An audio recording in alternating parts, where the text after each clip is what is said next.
Victoria bertanya dengan heran, "Tuan, apa karakter takdir?" Surya Puja berkata, "Nasib adalah fondasi seseorang. Nasib spesifiknya adalah batang surgawi dan cabang duniawi, atau burung dan binatang buas. Nasib setiap orang adalah batang surgawi dan cabang duniawi.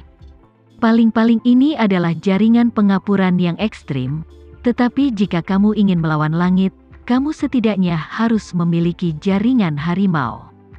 Dan kotak piton, jika lebih tinggi grid naga, semakin tinggi nasibnya, semakin mulus jalur kultivasinya, dan semakin besar peluang untuk mengubah nasibmu melawan langit."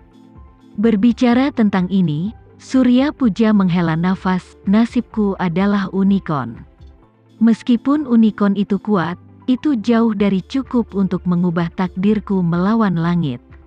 Victoria bertanya tanpa sadar, "Lalu takdir seperti apa yang cukup?"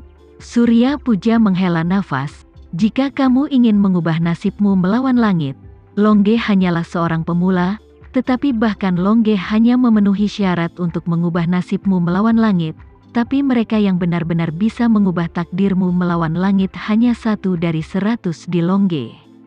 Berbicara tentang ini, Surya Puja berhenti sejenak, lalu melanjutkan, "Jika kamu adalah naga, peluang suksesmu akan jauh lebih tinggi." Victoria buru-buru bertanya, "Tuan, lalu bagaimana nasib saya?" Surya Puja berkata dengan acuh tak acuh, "Kamu dan Louis sama-sama besar adalah takdir terendah di antara mereka yang berkultivasi Tao. Meskipun tidak sulit bagi kalian berdua untuk memasuki Tao, jika kamu ingin pergi jauh, itu sama saja dengan bermimpi. Ramuan ini adalah kesempatan yang kuberikan padamu."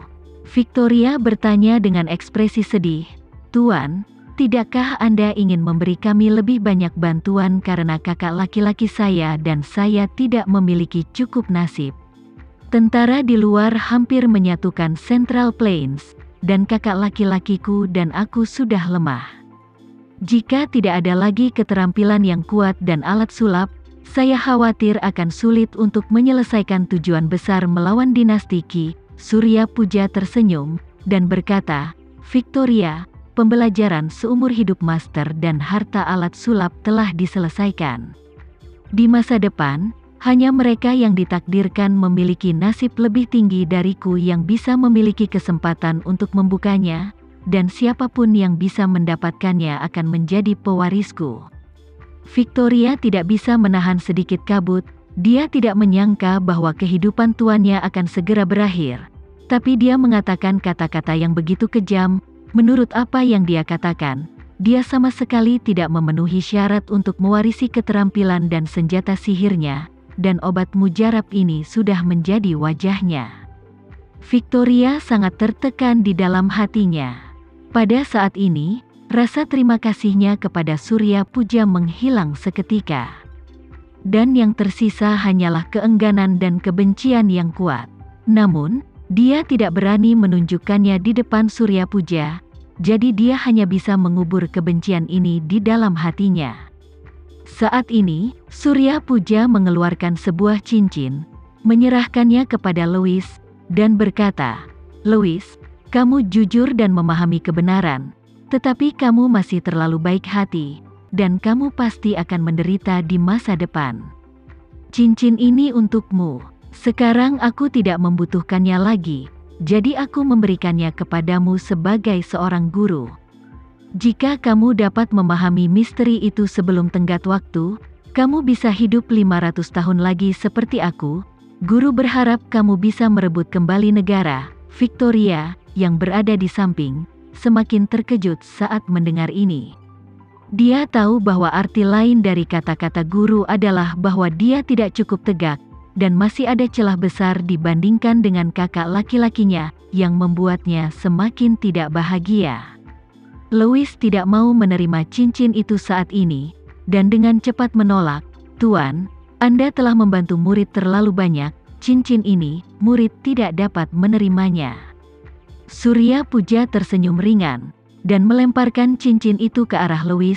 Cincin itu tiba-tiba menghilang di udara, dan detik berikutnya cincin itu sudah ada di jari Louis.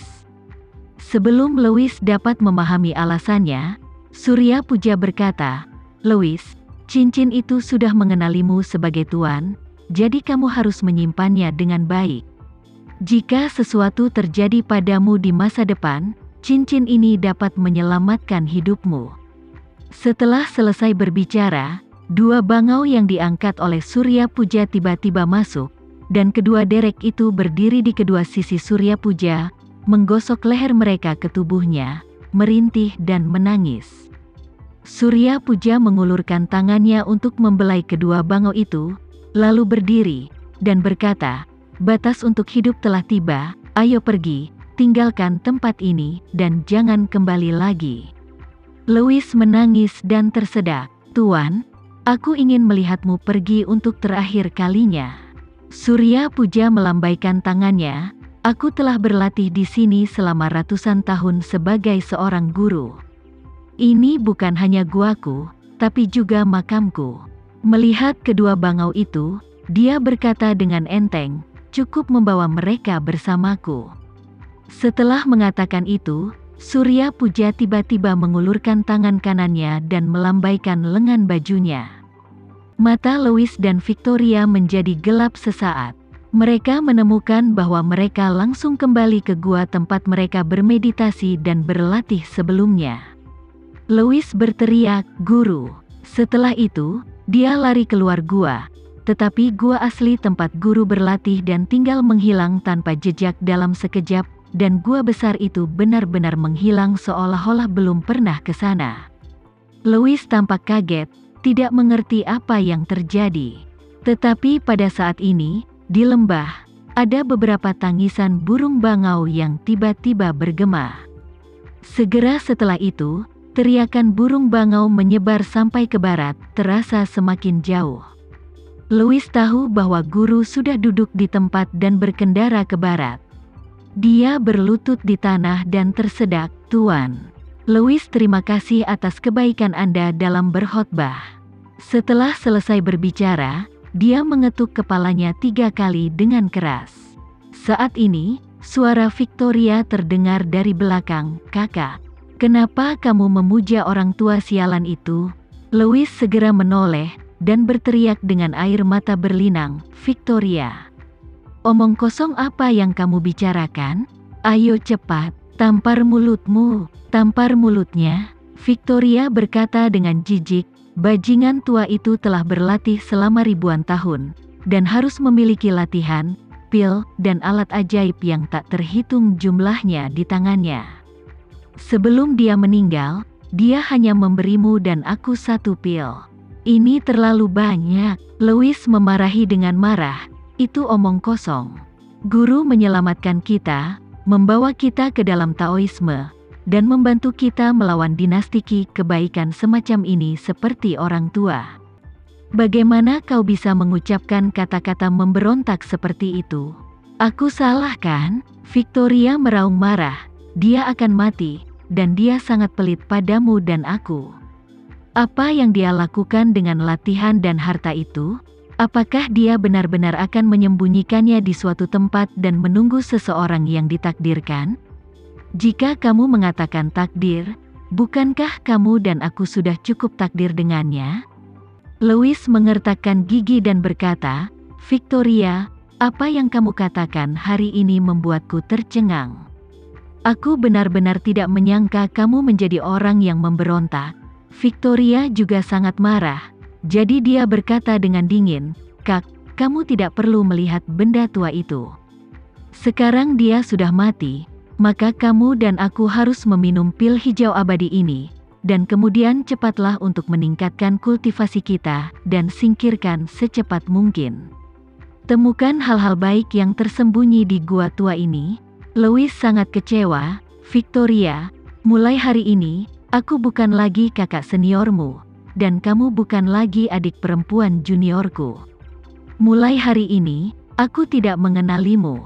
Kamu sendirian, dan aku tidak ada hubungannya denganmu." Victoria menjadi cemas segera, dan berseru, "Kakak senior, kenapa kamu begitu membosankan? Benda tua itu telah hidup sendiri selama 1000 tahun, Kenapa dia hanya memberi kita 2 obat mujarab berumur seabad? Jelas bahwa dia memiliki keraguan tentangmu dan aku, dan itu adalah reservasi yang bagus. Louis melambaikan tangannya. Victoria, aku akan bermain dengan kakakmu. Di sini, aku akan menunjukkan bakti kepada Tuan selama 3 tahun, dan kamu dapat pergi sendiri. Victoria menginjak kakinya dengan marah, dan berkata, Senior, bagaimana kau bisa membiarkanku pergi sendiri saat ini? Tidakkah kamu masih tidak mengerti kasih sayang yang telah aku tunjukkan padamu tahun-tahun ini?